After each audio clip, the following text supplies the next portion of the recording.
Acheter des trucs sur votre cellulaire risque d'être beaucoup moins cher à partir de maintenant. Vous étiez peut-être pas au courant, mais en 2021, il y avait eu une grosse poursuite entre Apple et Epic Games, qui est responsable entre autres de jeux comme Fortnite, à propos des microtransactions sur les cellulaires iOS Apple. Parce que Apple, de son côté, a tendance à charger des frais supplémentaires allant jusqu'à 30% pour toute microtransaction ou achat fait à partir d'une application. Epic Games avait tenté par plusieurs moyens, en créant par exemple son propre magasin d'applications, de contourner le problème, mais chaque fois, Apple s'adaptait.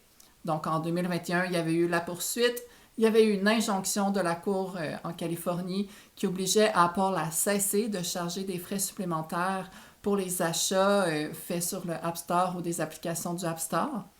Et Apple a tout simplement ignoré l'injonction. Encore et encore et encore, jusqu'à maintenant, en 2025, quand il y a finalement la conclusion du jugement de la poursuite qui a été publiée.